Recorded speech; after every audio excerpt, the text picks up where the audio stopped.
தந்தை மகன் தூய ஆவியின் பெயராலே ஆமீன். எண்ணிக்கை ஆகமம் அதிகாரம் 26. இரண்டாம் கணக்கெடுப்பு.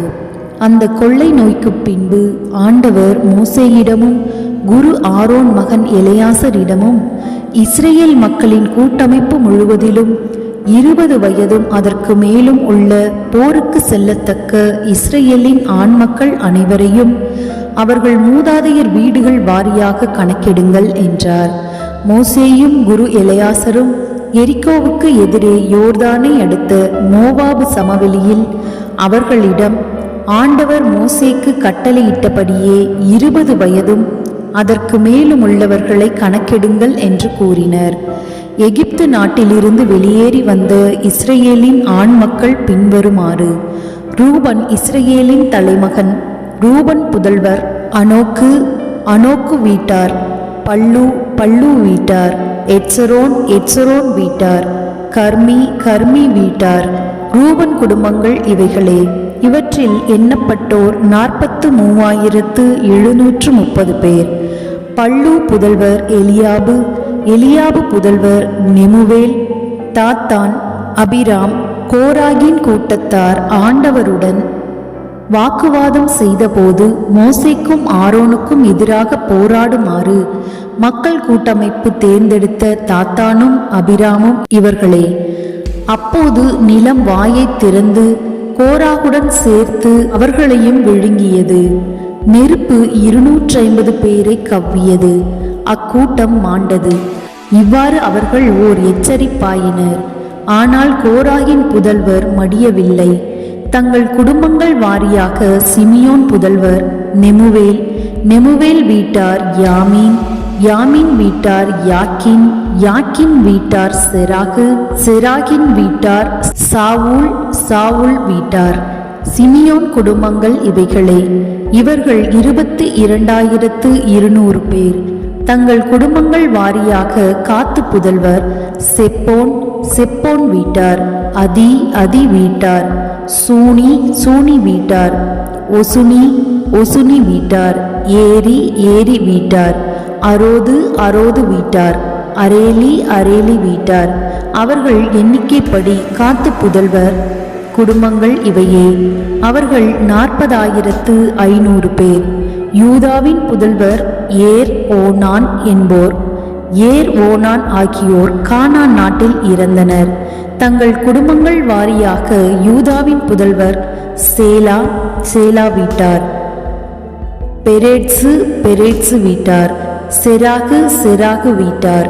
பெரேட்சின் புதல்வர் எட்சரோன் வீட்டார், ஆமூல் வீட்டார்.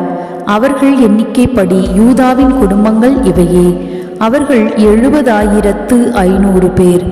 தங்கள் குடும்பங்கள் வாரியாக இசக்கார் புதல்வர் தோலா வீட்டார், பூவா வீட்டார், யாசூபு வீட்டார், சிம்ரோன் வீட்டார். அவர்கள் எண்ணிக்கைப்படி இசக்கார் குடும்பங்கள் இவையே. அவர்கள் 64,300 பேர். தங்கள் குடும்பங்கள் வாரியாக செபுலோன் புதல்வர் செரேது வீட்டார், ஏலோன் வீட்டார், யாகுலவேல் வீட்டார். அவர்கள் எண்ணிக்கைப்படி செபுலோன் குடும்பங்கள் இவையே. அவர்கள் 60,500 பேர். தங்கள் குடும்பங்கள் வாரியாக யோசேப்பு புதல்வர் மனாசேயும் எப்ராயிமும் ஆவர். மனாசே புதல்வர் மாக்கீர் வீட்டார். மாக்கீர் கிளையாதின் தந்தை. கிளையாது வீட்டார்.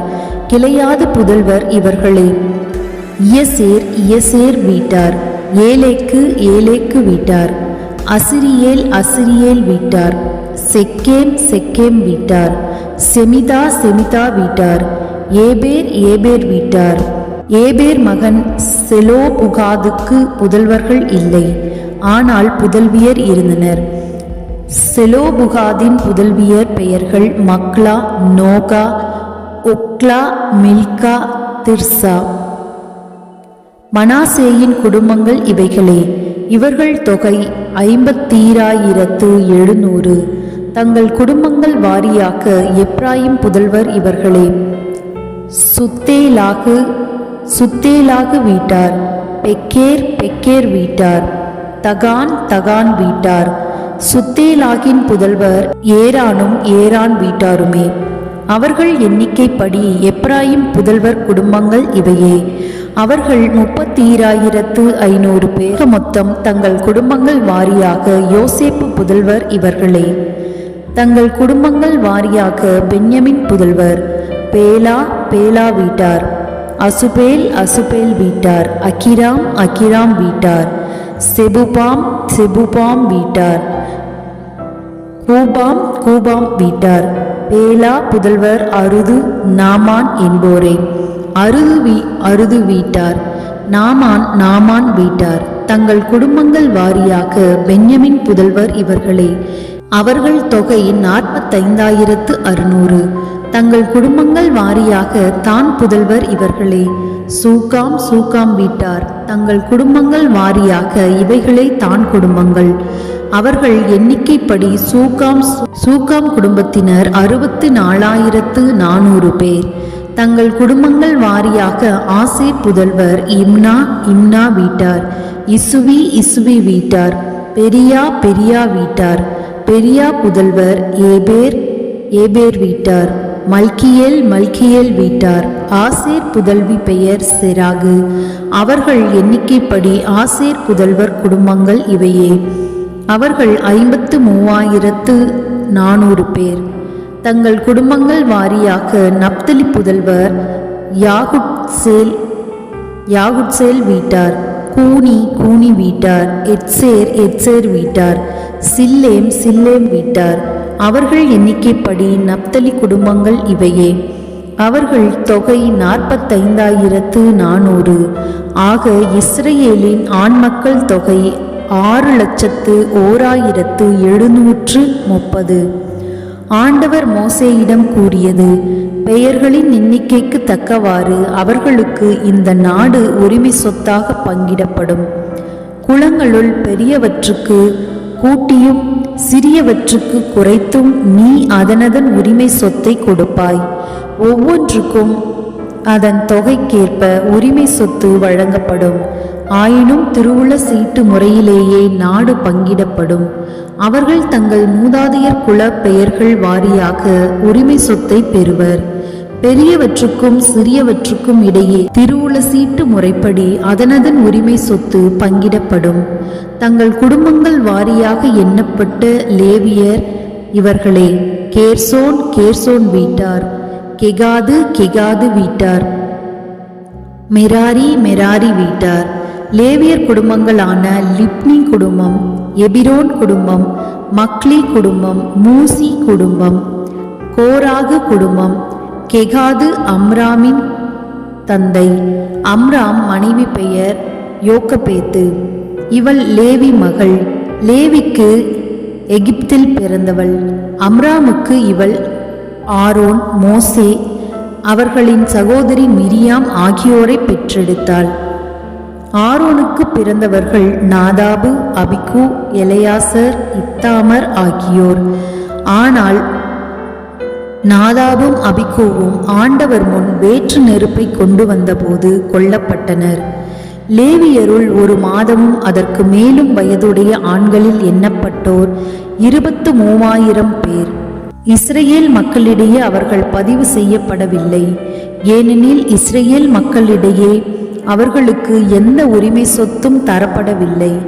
மோசேயாலும் குரு எலெயாசராலும் எண்ணப்பட்டோர் இவர்களே.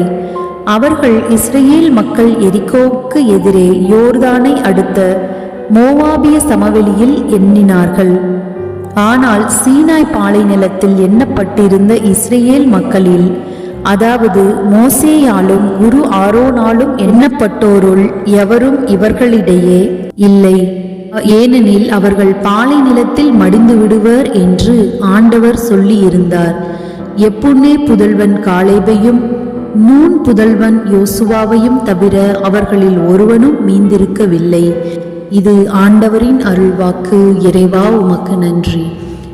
அன்புக்குரியவர்களே, ஆண்டவர் அரிய பெரிய காரியங்களை ஆற்றுகின்றவர். நம்முடைய வாழ்க்கையில் நடக்கிற ஒவ்வொரு காரியங்களும் நன்மையானது அனைத்தும் ஆண்டவரிடமிருந்தே வருகிறது. ஆண்டவர் நமக்கு நன்மையானவற்றை மாத்திரமே செய்வார். தீமைகள் அனைத்தும் நாம் செய்யும் பாவங்களால் விளைகிறது. அதனால் பாவங்களுக்கு மன்னிப்பு கேட்டு ஆண்டவரிடத்தில் நன்மையானவற்றை பெற்றுக்கொள்வோம். ஆண்டவர் உங்களை நீண்ட ஆயுளினாலும் நிறைவான செல்வத்தினாலும் குறைவில்லாத மகிழ்ச்சியினாலும் நிரப்பி ஆசீர்வதித்து வழி நடத்துவாராக. ஆமேன்.